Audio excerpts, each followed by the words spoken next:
Bonjour mesdames et messieurs, bon réveil, bienvenue dans ce 6h30. Dans le cadre de la 6e conférence au sommet du traité d'amitié et de coopération entre la Côte d'Ivoire et le Burkina Faso, le Premier ministre Amadou Gon Coulibaly est arrivé hier dimanche à Ouagadougou. Il a été accueilli par son homologue Paul Kabatiers et les membres des gouvernements ivoiriens et burkinabés. Le Premier ministre Amadou Gon Coulibaly, à sa descente d'avion, s'est adressé à la presse dès son arrivée. Nous l'écoutons. Vous vous souviendrez que le 7 juillet dernier, j'étais ici à Ouagadougou pour avoir une séance de travail avec le Premier ministre burkinabé, mon frère Paul Thiéba. Cette visite avait pour objet de préparer la 6e réunion du traité d'amitié et de coopération qui lie le Burkina Faso à la Côte d'Ivoire. À l'issue de ces travaux, nous avons soumis les ordres du jour à nos deux chefs d'État. Ils ont validé l'ordre du jour de la prochaine réunion. Et je voudrais vous confirmer que demain après-midi, le président Alassane Ouattara sera ici à Ouagadougou pour le sommet des chefs d'État qui va lieu le 18. Mais demain, au niveau des gouvernements, avec mon frère Paul Thiéba, nous aurons à examiner les différents points à soumettre, je dirais, pour décision définitive à nos chefs d'État le mardi. Tel est l'objet de cette visite. Je suis accompagné de plusieurs membres du gouvernement ivoirien pour qu'avec nos frères du gouvernement burkinabé, nous ayons la séance de travail qu'il faut demain. Et à l'occasion de cette 6e réunion du TAC, le traité d'amitié et de coopération entre la Côte d'Ivoire et le Burkina Faso, les attentes du secteur privé sont nombreuses. Quelles sont-elles? Éléments de réponse maintenant. Dans le secteur du transfert d'argent en Côte d'Ivoire, il est présenté comme un pionnier. Lui, c'est Madi Ouedraogo. En 20 ans d'activité, cet homme d'affaires à la double nationalité ivoirienne et burkinabé est devenu incontournable dans ce secteur. J'ai été le premier à faire l'introduction du transfert d'argent en Côte d'Ivoire et je suis le partenaire numéro 1 des banques et opérateurs mobiles. J'ai à peu près 800 distributeurs sur le territoire ivoirien. Également implantée au Burkina Faso, l'entreprise de Madi Ouedraogo réalise un volume de transactions compris entre 5 et 7 milliards de francs CFA par mois. Madi reste convaincu que ce chiffre pourrait s'améliorer si le secteur privé était associé aux travaux du TAC, le traité d'amitié et de coopération Côte d'Ivoire-Burkina Faso. Pour le TAC, on a souhaité que les échanges entre la Côte d'Ivoire et le Burkina se développent davantage. Si on s'organise, des opérateurs économiques burkinabés et des opérateurs économiques ivoiriens, on peut travailler dans la bonne intelligence et faire profiter nos deux pays. L'idée de Madi n'est pas à exclure. Lors de récents échanges avec le patronat ivoirien, le Premier ministre Amadou Gon Coulibaly a évoqué cette possibilité. Je pense que le TAC de l'année prochaine et tous les autres TAC, mais il faut que le secteur privé soit entraîné dans le cadre de ce mouvement qui ne doit pas rester entre nos deux États et entre les deux gouvernements. Moi, je suis persuadé que l'on peut, au niveau de la Côte d'Ivoire, dans la sous-région, en tout cas, être très agressif au plan de nos exportations. Et ce sera pour le bien de tous. Inclure le secteur privé dans le traité d'amitié et de coopération, cela pourrait se traduire par des mesures incitatives à l'investissement pour les opérateurs économiques ou encore des partenariats d'affaires. Reportage signé Mahama Traoré. En bref et en image, le 11 juin dernier à Paris, et souvenez-vous, le chef de l'État, Alassane Ouattara, a été reçu par son homologue Emmanuel Macron. Moins d'un mois après cette rencontre, une mission interministérielle ivoiro-française s'est tenue ici à Abidjan. Objectif, consolider la coopération économique et financière bilatérale pour permettre à la Côte d'Ivoire de maintenir sa dynamique de croissance économique. Au terme des travaux, le chef du gouvernement Amadou Gon Coulibaly a annoncé l'aboutissement à un appui financier de la France pour un total de 1 394 milliards de francs CFA sur la période 2017-2020. Un montant dont une partie, c'est-à-dire 918 milliards de francs CFA, permettra de boucler le financement du métro d'Abidjan, une des attentes fortes du gouvernement pour faire face aux besoins de connectivité et de mobilité dans l'agglomération d'Abidjan. Avec une production nationale qui couvre environ 50% de la consommation ivoirienne en viande et à peine 17% des besoins en produits laitiers, la Côte d'Ivoire reste dépendante de l'extérieur pour ce qui concerne les protéines animales. Pour mettre fin à cette dépendance, l'État de Côte d'Ivoire a décidé de recourir à une technique scientifique éprouvée pour améliorer la productivité des cheptels. Il s'agit de l'insémination artificielle. Une campagne nationale d'insémination artificielle va parcourir les différentes régions du pays afin que le maximum d'éleveurs des zones rurales bénéficient de cette technique. Le lancement de cette opération d'insémination artificielle à l'endroit des éleveurs privés a été fait par le ministre des Ressources animales et halieutiques. C'était dans une ferme à Tomodi. On en parle avec Victorine Yao-Yobwe. Depuis 3 ans, Agnès Kwame s'essaie à l'élevage de bœufs dans le district de Yamsokro. Elle fait le bilan de ces 3 années d'activité. J'ai commencé avec 3. J'avais 2 femelles et puis un mâle. Ils ont fait des enfants et puis aujourd'hui, je suis à 22. C'est un peu lent et puis c'est pas trop ça.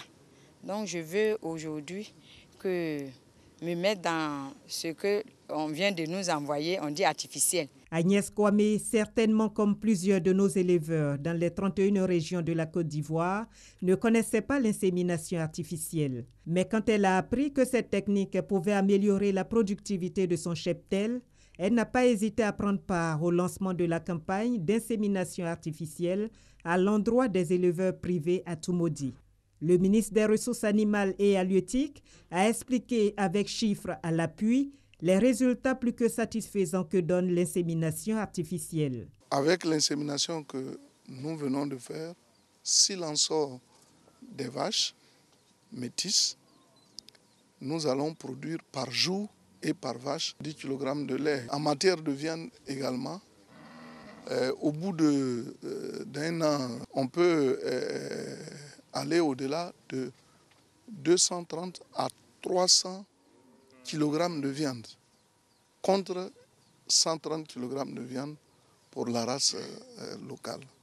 C'est pour cela que pour booster notre élevage, pour faire de l'élevage intensif, nous avons besoin de procéder par insémination artificielle. Moukta Kone, dont la ferme a abrité le lancement de la campagne, est le premier bénéficiaire de cette opération d'insémination artificielle. L'éleveur croit si bien en cette technique qu'il a déjà retiré tous les mâles de son troupeau de bœufs. Nous savons que c'est une technique qui a été éprouvée dans le monde entier. Donc nous sommes sûrs des résultats. Et nous attendons les premiers veaux qui vont venir. Donc nous voulons jouer à fond la carte de l'insémination. Les semences animales utilisées pour les croisements au cours de cette campagne proviennent des résultats de recherche dans les ranches et stations de l'État, mais aussi d'Europe. Pour réduire le coût des intrants et donc pérenniser le projet, le ministère a signé 2 conventions dans le cadre du partenariat public-privé.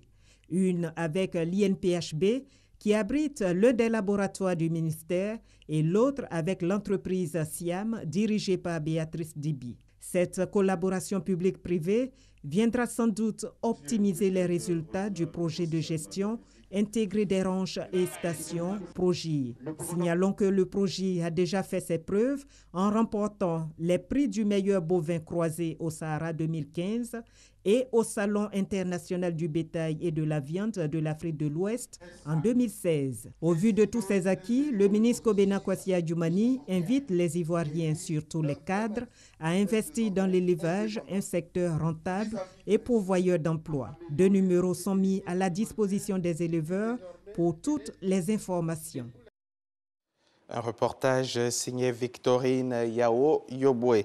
Le ministère de l'Emploi et de la Protection sociale, avec l'appui du BIT, le Bureau international du travail, vient de présenter un rapport provisoire d'une étude diagnostique du SIMT, le système d'information du marché du travail en Côte d'Ivoire. Il s'agit de doter le gouvernement et ses partenaires d'un outil qui leur permettront d'avoir une vision globale sur la situation de l'emploi en Côte d'Ivoire. On en parle avec Godefroy Okambawa et Sita Soro.